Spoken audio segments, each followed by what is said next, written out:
एकदा गुरुजी वर्गात धडा वाचून दाखवत होते. सर्व मुले आपापली पुस्तके उघडून गुरुजींच्या मागून वाचत होती. अचानक जोराचा वारा आला. खिडकीजवळ बसलेल्या एका मुलाच्या पुस्तकाचे ते पान वाऱ्याने उडून खिडकीबाहेर पडले. गुरुजींनी करड्या नजरेने त्याच्याकडे पाहिले आणि दरडावून सांगितले, "नरेंद्र, उभा राहा.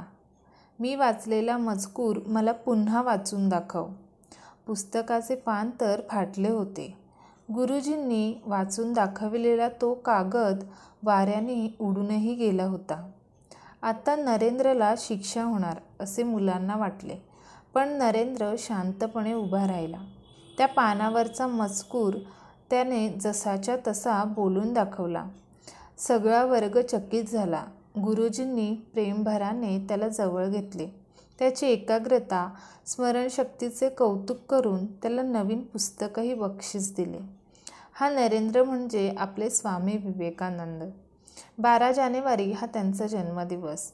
बालपणी नरेंद्र हा अतिशय मस्तीखोर होता, पण अभ्यासात मात्र तितकाच हुशार.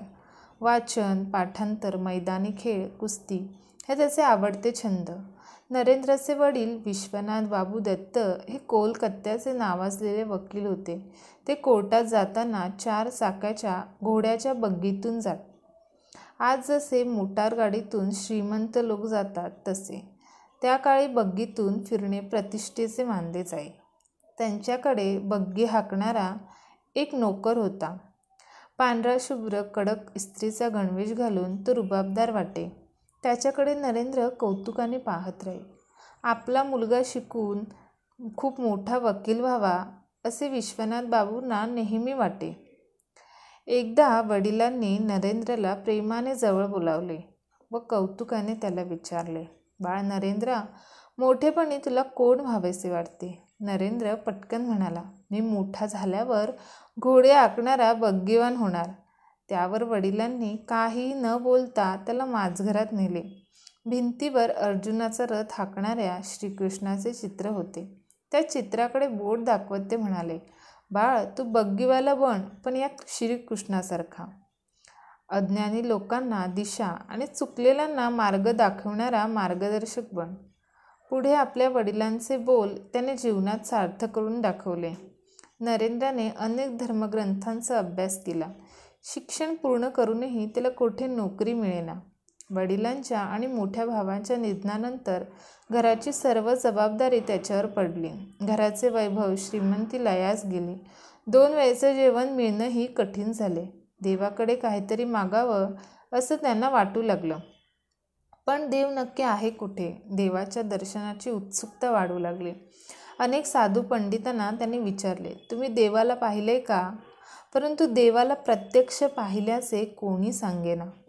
स्वामी रामकृष्ण परमहंसांचे नाव ऐकून ते त्यांच्याकडे गेले. स्वामी रामकृष्ण हे कालीमातेच्या मंदिरात पुजाऱ्याचं काम करीत. ते फार मोठे ब्रह्मज्ञानी संतही होते. नरेंद्रने त्यांना विचारले, "स्वामी, जगात देव आहे का हो?" स्वामी म्हणाले, "होय बाळ, जगातच नाही तर सर्व विश्वात देव भरलेला आहे.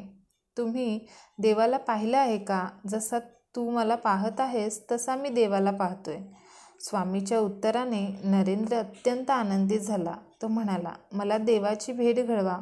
स्वामीजी म्हणाले, "आधी तू कालीमातेकडे जा. तुझ्याकडे धनधान्य नाही, संपत्ती नाही. देवीकडून तू ते मागून घे. तुला त्याची अधिक गरज आहे." नरेंद्र कालीमातेच्या मंदिरात गेला. हात जोडून प्रार्थना करू लागला. त्याच्या तोंडून शब्द आले, "माते, मला ज्ञान दे, वैराग्य दे." नरेंद्राने देवीकडे धन दौलत न मागता ज्ञान आणि वैराग्य मागितले. ते पाहून स्वामी रामकृष्णांना परम आनंद झाला. त्याची ज्ञानाची तळमळ पाहून त्यांनी त्याला ईश्वराचे ज्ञान दिले. देवाकडे काय मागावे याची विवेकबुद्धी त्याच्याकडे होती. त्यामुळे प्रसन्न होऊन स्वामीजींनी त्याचे नाव विवेकानंद असे ठेवले.